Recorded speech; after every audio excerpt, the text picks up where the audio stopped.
everybody. So you would like to play piano. Now, sometimes you might be overwhelmed by the size of the piano and the many notes that there is. But in my humble opinion, piano is the easiest instrument to play. So if you follow my lessons, you will see exactly why that is. It's also the instrument that's not hurting your fingers at all. It's easy to reach the notes. There's so many things. As you can hear, I absolutely love piano. Now today, I would like to share with you one of my favorite piano tips. I've learned it from my piano teacher in primary school. So to do this, I bought myself some erasers. In German, you would say 2 Radiergummis or eins, zwei. I forgot the numbers, but in any case, it's Radiergummi, 2 rubbers. So the thing that you don't want to do is to get some of this, you know, when you rub out something, you get this little frimmels. You never want that on your piano because it will go inside these openings here. So what I've done, I bought these rubbers. I bought them, but when you take them out, they have another plastic on them. I'm not sure whether you would be able to see, but they've got another plastic on them. So I keep the plastic on it just like that. I didn't open it completely. And then the fun starts. So what I would like to do is, let me just quickly get something here at my needlework station. I'm struggling to get this lid off over here. Okay. Now, piano is very much like, maybe you've seen my other video, it's very much like hula hooping. You work a lot with circles. So whenever I see a circle, I'm just basically in piano land, piano island. So this circle is going to resemble to us today just a circle of fifths. Now, at the circle of fifths, we have 12 points, which is your clock. C is right there at the 0, at the 12 o'clock. I always say it's Cinderella. She's basically running barefoot because, you know, you can't run with one high heel. Those of us that are familiar with high heels. So, she basically is the barefoot one, Cinderella. Then when you go clockwise around the clock, you get the scales with the sharps. I call them the scales with the high heels. The reason is because on your sheet music, you will see circles. Now the circles is almost like the face of a little bear. So there's basically 7 bears in piano. Now, let's say each bear has got a face. So each circle that you see on the sheet music resembles one of these notes. But we kind of skip these notes. They are not resembled by circles. They are what we call our accessories. So, and the note's name is also relative to the circle. So this note can be relative to any one of the white notes next to it. So it's not one specific name. So basically, let's take the 7 notes of the alphabet.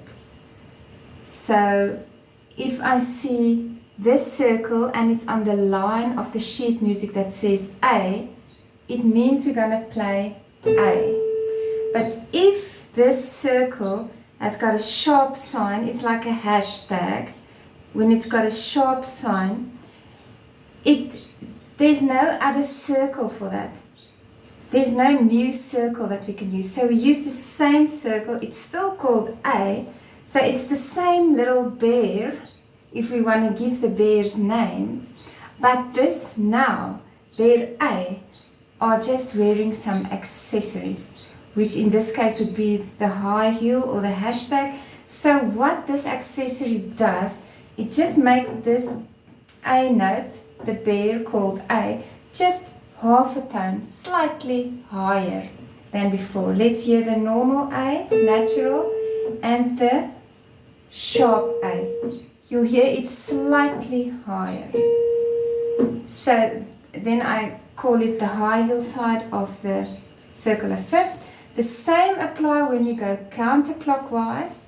Then we move to the flat side. So each scale will have flats. The flats is like the same bear wearing like a flip-flop. So it's still having an accessory.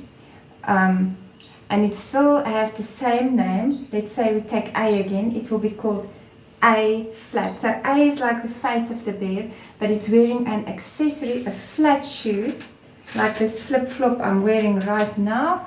So we're going to call it a flat A. And then we play it slightly lower than the natural A, which is half a tone lower.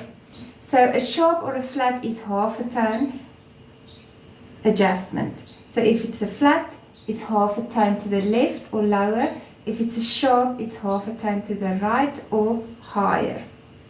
You'll even hear the pitches on the piano, whether it's lower or higher. To the left is our lower notes.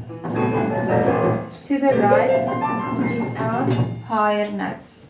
So sharps is to this side, flats are to this side. However, we can have a flat here, we can have a sharp here. It just means the direction.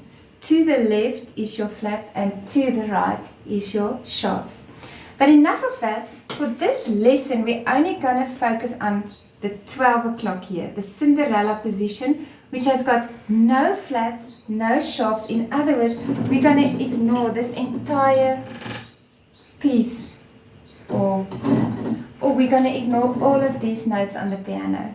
So it's going to be a very easy lesson. We're going to call that major or that scale C major. Now we're going to play, so before you can play C major, you need to know where the C on the piano is, especially the middle C, which is like 12 o'clock also, the 0 position on your piano, where most people that start to learn piano will start with middle C. My first lesson was also middle C, and that's why I teach you this way. Maybe there's other ways, but I'll go with what I'm familiar with. So I'm just going to demonstrate to you how it works. There is black notes in groupings of 3 and of 2. So 3 and 2. It's just to give your eye, to make it more easier on your eyes to recognize where the notes are. Now, in the normal alphabet, we have 26 letters. In the musical alphabet, everything is so much easier. Guess what? We only have 7 letters to know, 1 for each day of the week. So we only work with A to G, A, B, C, D, E, F, G. Now, you will ask me, why do we not start on A? That, even to me, after many years of playing music, is a very hard question to answer. Just trust me that the C major is the more simple form. So we're going to start everything on the piano at C, middle C or C major. So C major is, if you sit at a real, not a keyboard, a real piano. This is a keyboard.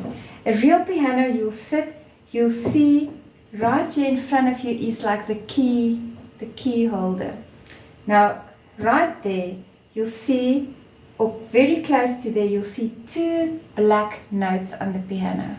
So you go to them, you touch them, you put your hands on them, and then you just slide down to the left. So you can basically put this finger the 2 and the 3 on the 2 black notes, and then you just slide your thumb to the left of these 2 black notes, this group of 2 black notes.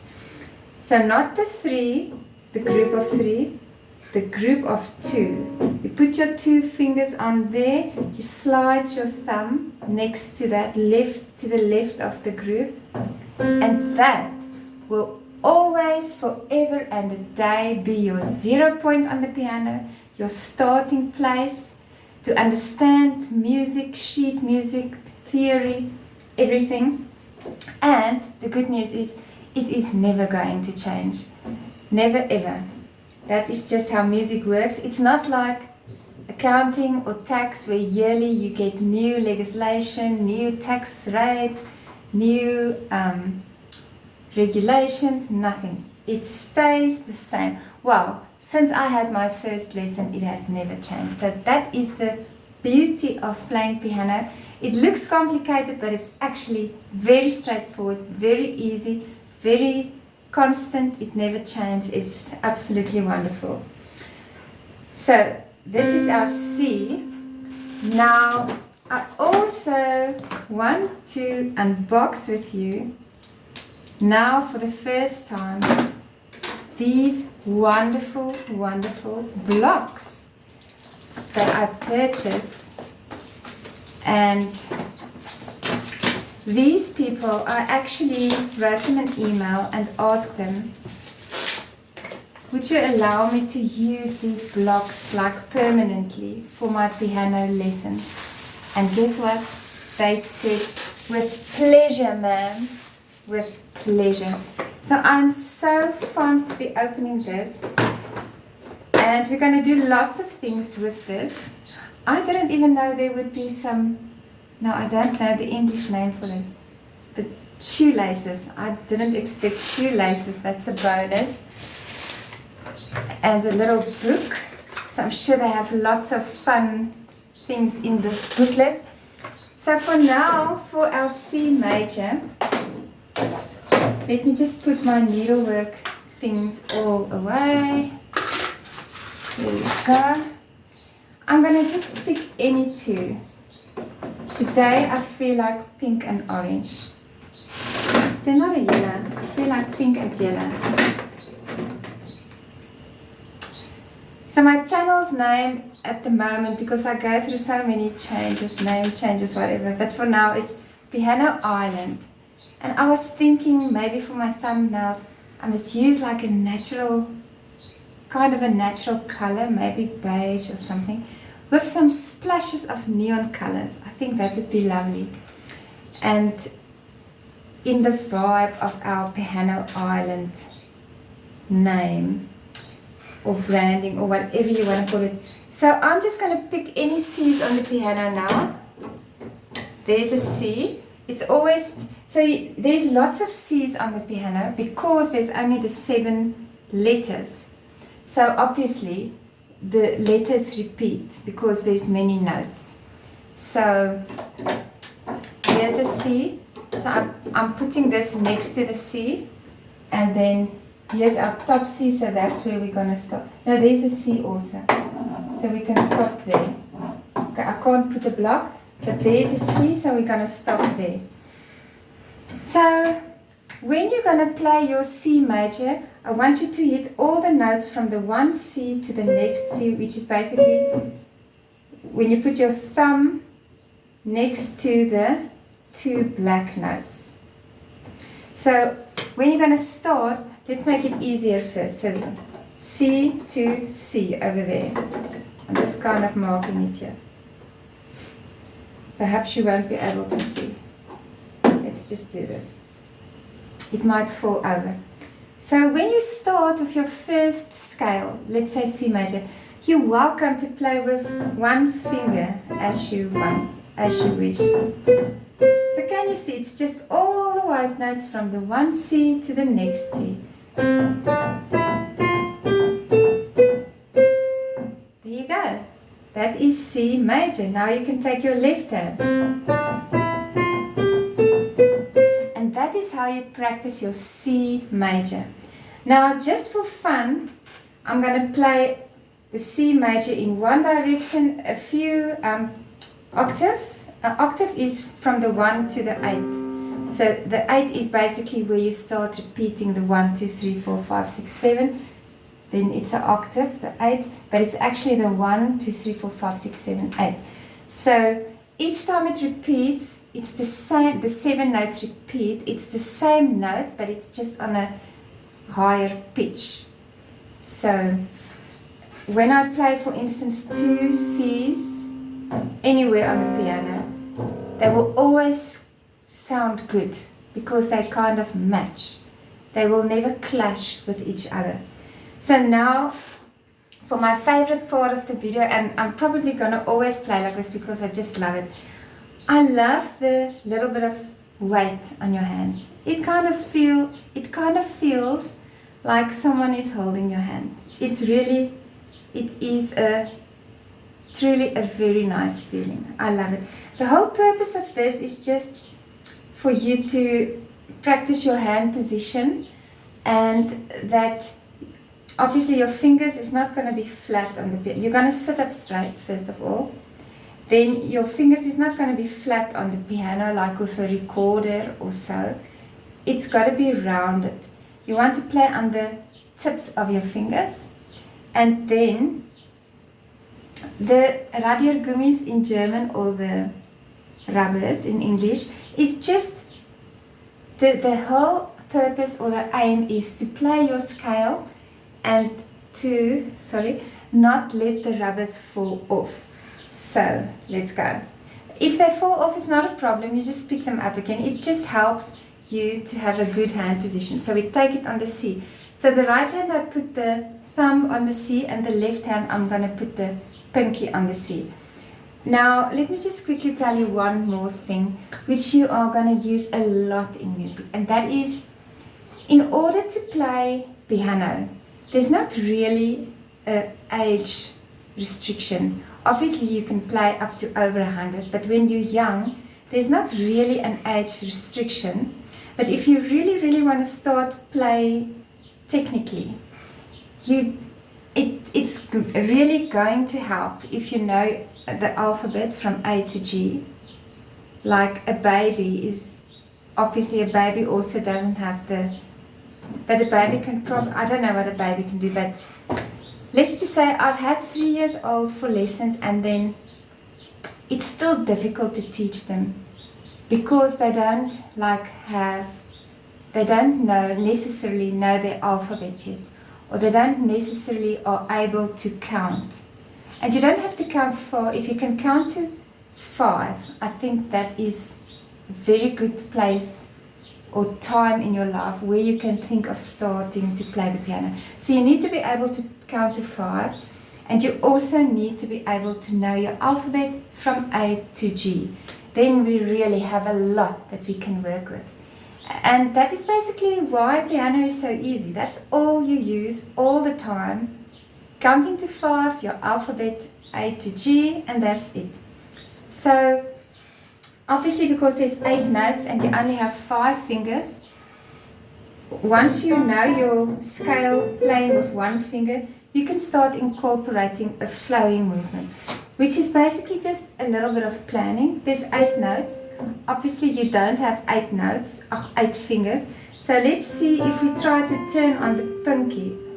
After the pinky, it's very difficult. Can you see I have to turn my entire hand to do that move to smoothly go on. So we usually turn on this third after the third finger played its note. So it's 1, 2, 3, and then I take my thumb, as you can see here, I just bring it underneath to the next note and carry on.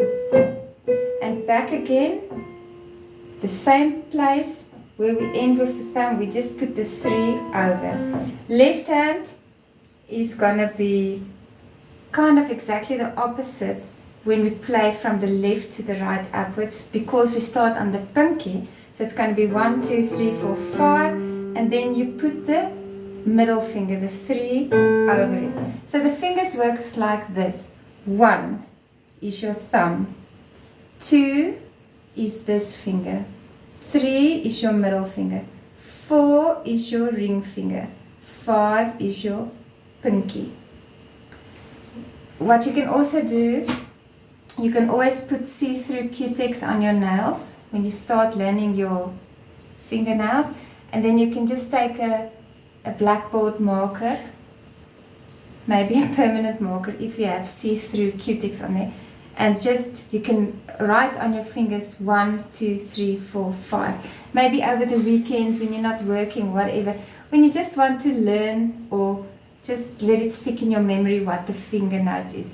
But also an easy way to remember is just that, you know, when you say something is A1, it's sharp, it's good, it's thumbs up, it's a like on YouTube. Now's a good time to give this video a like. So the A1 suggestion or sign is basically the 1 when you play piano. So the thumbs are 1, and then the rest is just 2, 3, 4, 5. So let's go. We take it from the left in the same direction. My rubbers. Okay, here we go. This is C major.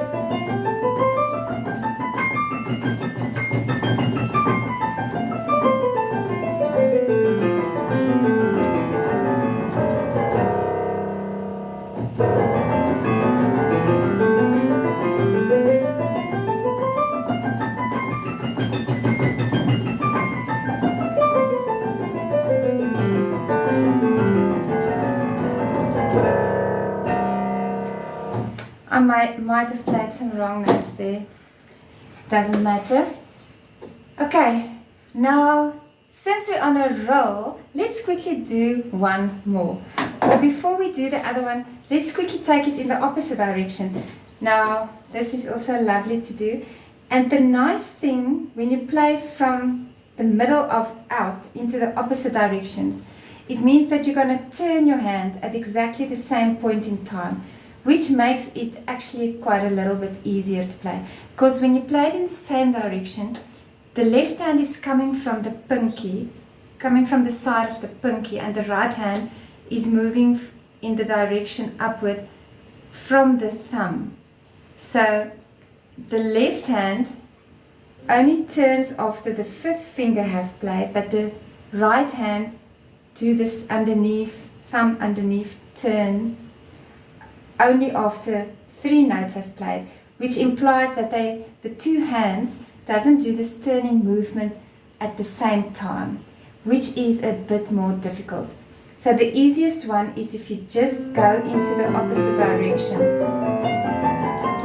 As you can see, the hands are turning at exactly the same times.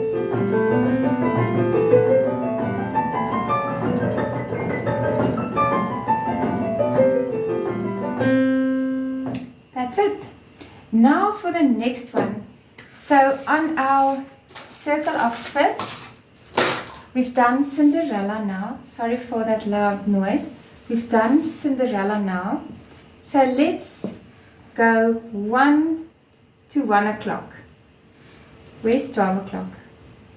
It's just an imaginary clock. 1 o'clock, 12 o'clock, 1 o'clock. So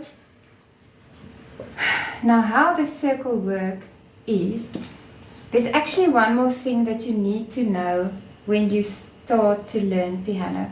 So you can do it. You have to be able to count to 5, which I'm sure my audience can do. Most of my audience can do. And you must know your alphabet from A to G. And then the last thing you must know is we take that letters A to G and we give them a word. Now those words are going to come up all the time in music. Not just piano music, all music. It's got to do with your sharps and your flats. And sharps and flats is the easiest thing under the sun. That's why you'll see I don't spend a lot of time on explaining sharps and flats, because especially when you start using these blocks, it's kind of like what I do with the blocks is I show you in practice on the piano what I do in my head, the thinking process in my head without any blocks. So it's very structured, it's very specific, it's very easy, it's very straight to the point. So never ever in your life worry about a black note, because that is what makes piano playing so much fun. That is what brings in the interest into playing piano and the beautiful color and sounds, and also it's the easiest thing to learn. All you need to know with all these black notes is whatever bear or note relevant to that note, you're just gonna see on paper. Is it a high heel, a hashtag, a sharp, meaning you play it half a step to the right, slightly higher than the natural note, or there's only two options. Or is it a flat, meaning slightly to the left, half a tone lower, and then you're just going to play that note. So it's not that you need to go and learn all these notes. No, if you know your 7 notes, you're going to land somewhere on your sheet music or on your piano. You're going to see the sharp or the flat, and you're just going to decide, is this a sharp? So I go to the right. Is this a flat? So I go to the left. Which means then you kind of skip the natural note. You're not going to play both. You skip then the natural note, and then you just play to the left or to the right. To the right for a sharp, to the left for a flat. And my system, it's not something that I invented or anything. It's also not something that anybody taught me. It's just the way I played through all my years of learning piano. It was never a decision. It's just kind of from all the practice, from all the years of playing.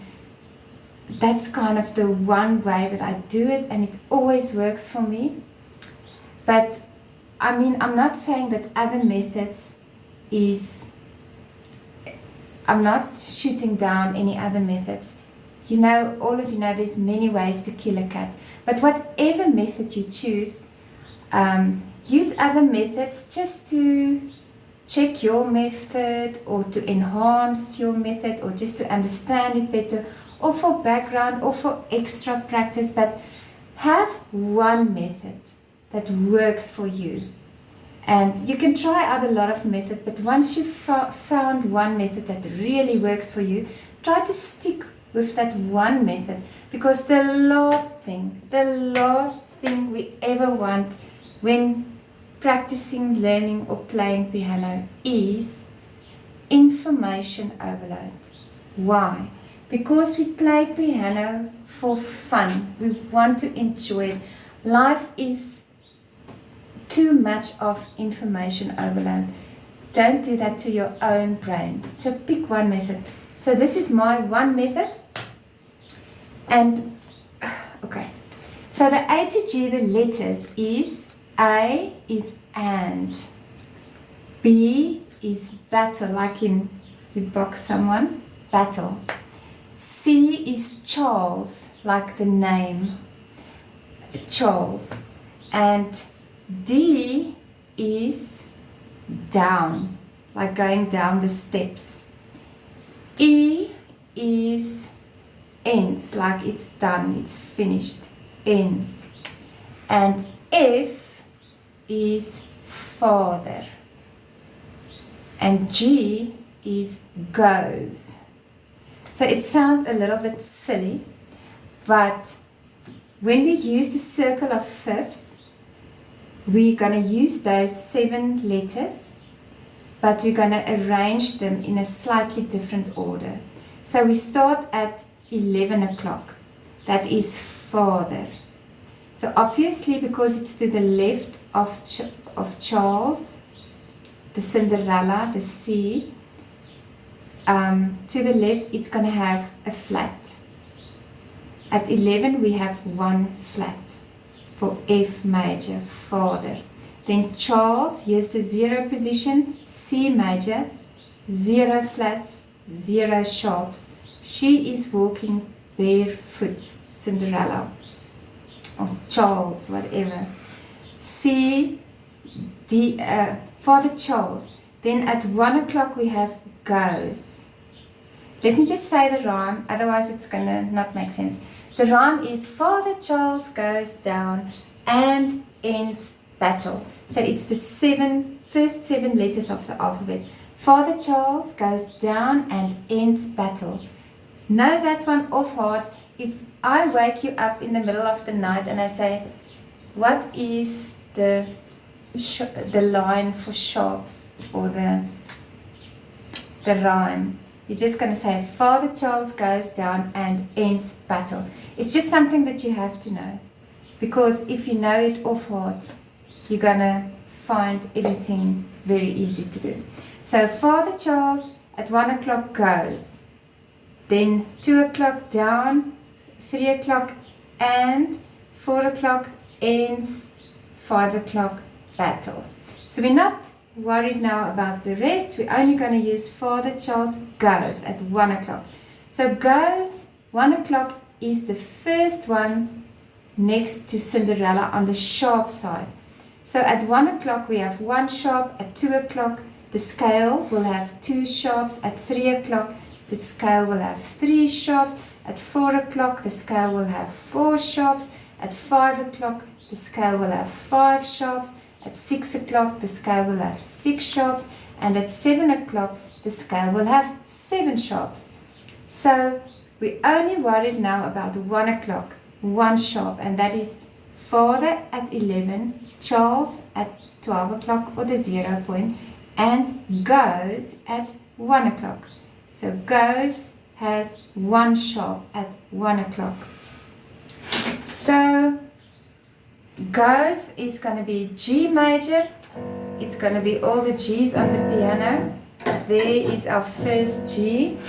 Here's our last G. So we're going to stop over there. And the sharp is Father Charles goes. Okay, 1 sharp. Now, how am I going to explain this? So we keep on working with that same verse, Father Charles goes down, but it means many different things. So it's the spaces on your clock, Father Charles goes down and ends battle. So to get the scale, we have G major for goes at 1 o'clock. But then how many sharps does it have? Only 1. Okay. And what is the first sharp and the second sharp and the third and the fourth and the fifth and the sixth and the seventh? It's in the same order of that verse that we just said. So G major has 1 sharp. So it's going to be called the first one of the verse, which is Father, F sharp. And the sharps progress in that order. So if you have a flat, a scale with 7 sharps, it will always be the Father Charles goes down and ends battle, all of them. If you have a scale with, I hope I said 7 sharps, if you have a scale with 5 sharps, again we start at F, it will be Father Charles goes down and.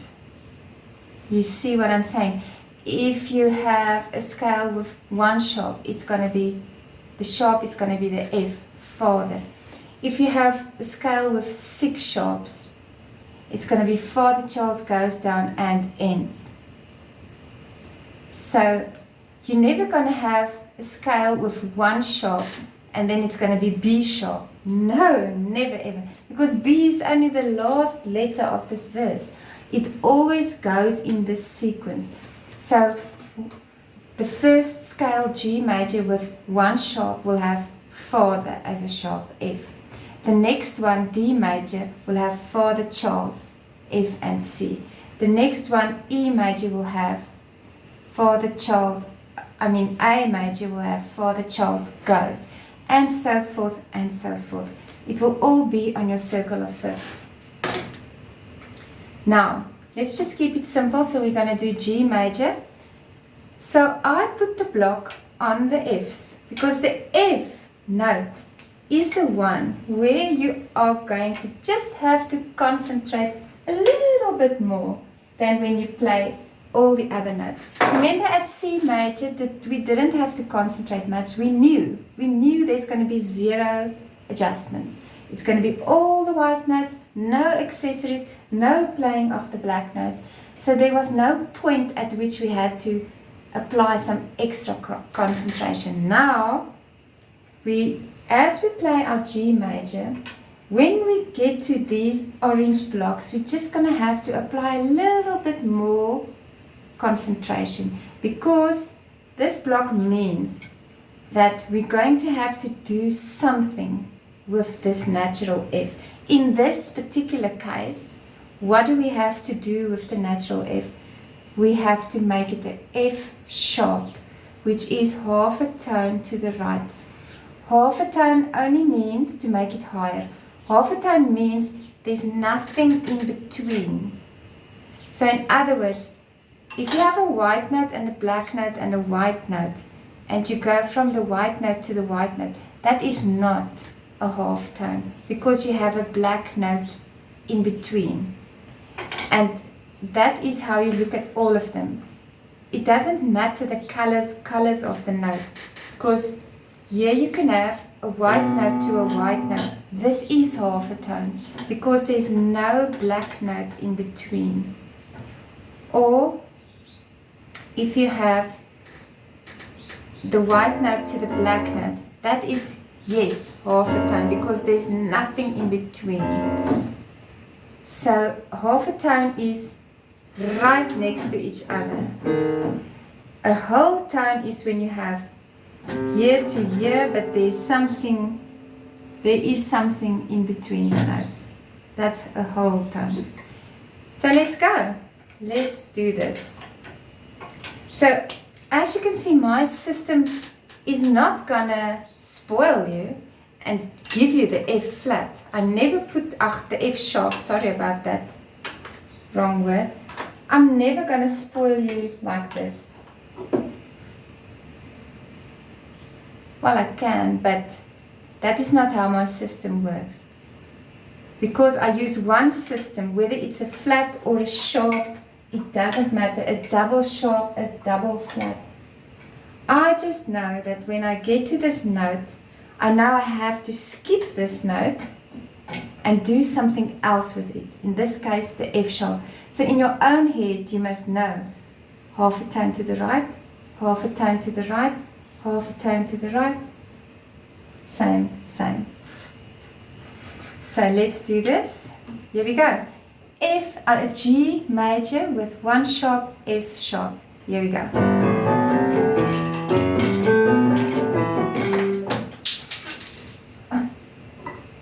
Sorry guys. Let me just put it here again. Now I also forgot to put my little radiergummies, my rubbers.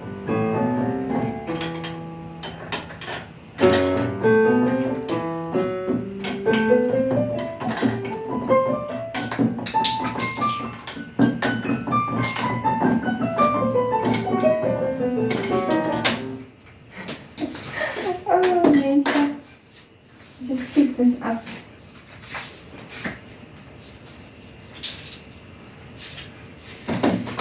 Okay, so what we're going to have to do is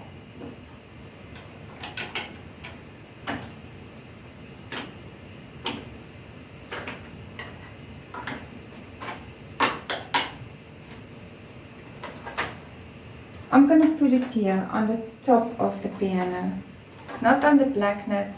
I put it there so that it is out of our way, but it will still mark the position for us. I hope that you can see everything here. You learn the letters of the notes later, don't worry about it. That is the whole trick or secret about playing piano and learning sheet music and being very, very effective at your learning. You drill down the basics. Now the foundation is your middle C. So on the piano as well as on the sheet music, we'll do that in another lesson.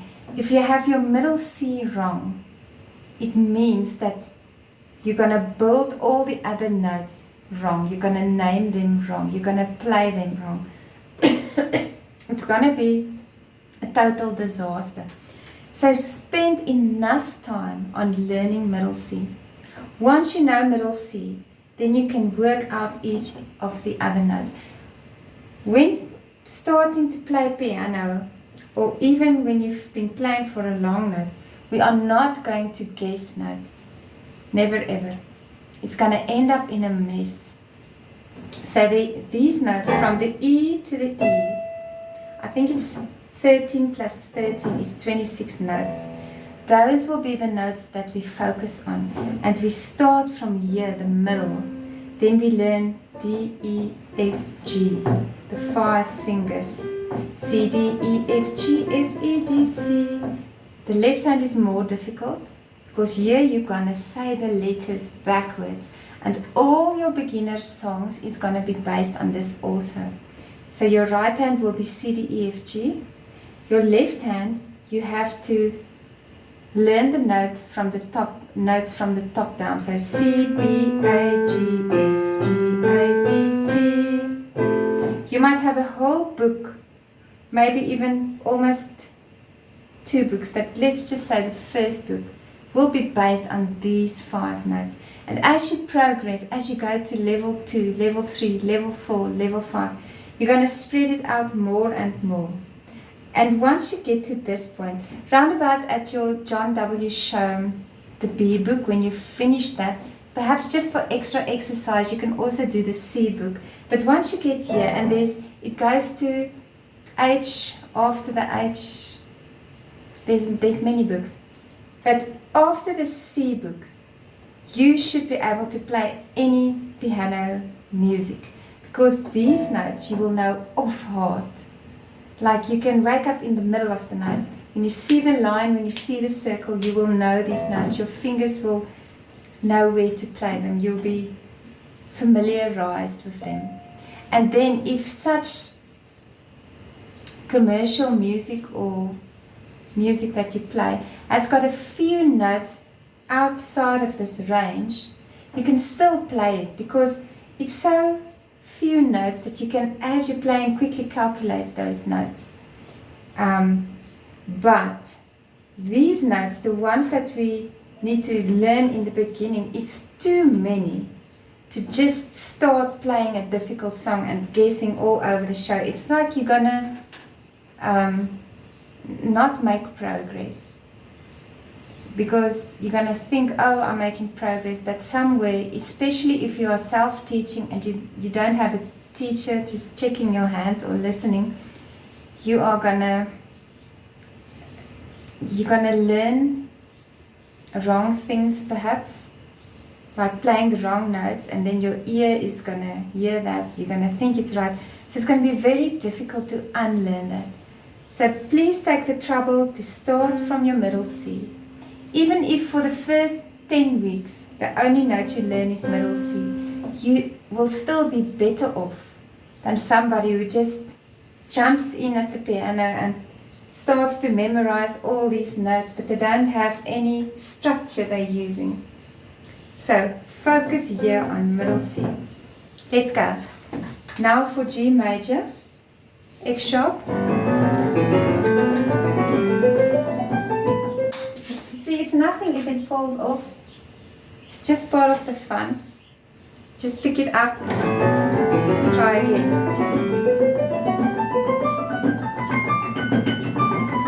Try to relax when you play. Sit up straight. Relax your shoulders.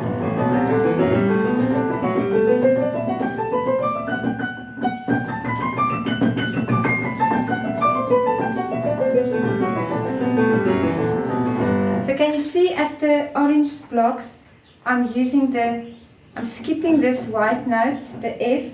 I'm making it a sharp by playing the black note right next to it, to the right of it, to make it slightly higher. Now let's take this G major from the center to the outer points. Here we go.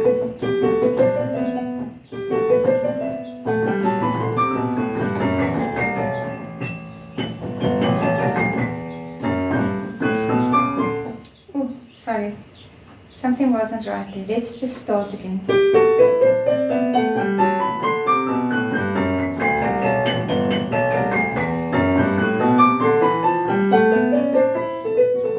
I'm playing the wrong notes. Sorry guys. Let's do it slowly.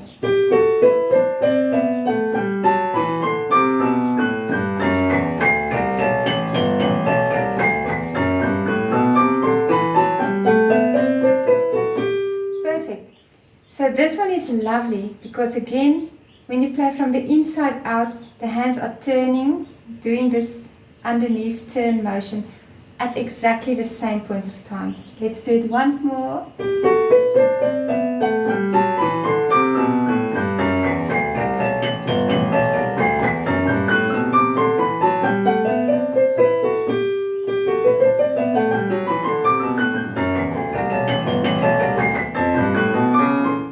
Sorry.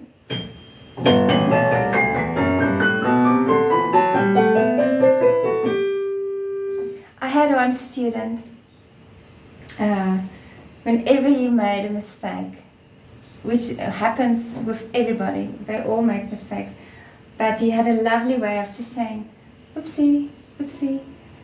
I just love that about my student, like the way he never beated himself up or anything. He's just oopsie, oopsie, and then he just goes on. I really love that.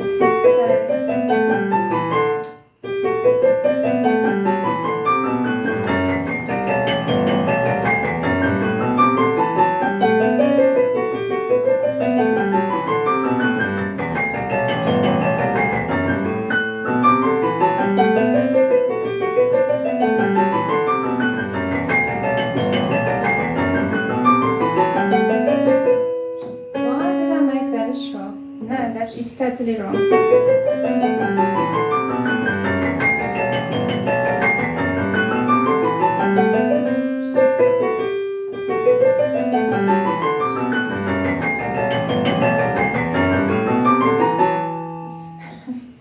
Wow, I think I'm just like a little bit overstimulated, kind of. I'm making silly mistakes. So let's just say oopsie and start again.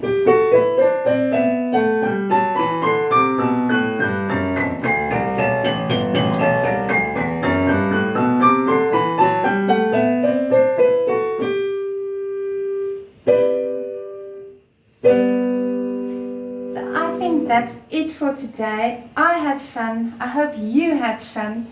And please subscribe if you are interested in music lessons. There will be much more music lessons. And thank you for watching and have a wonderful day.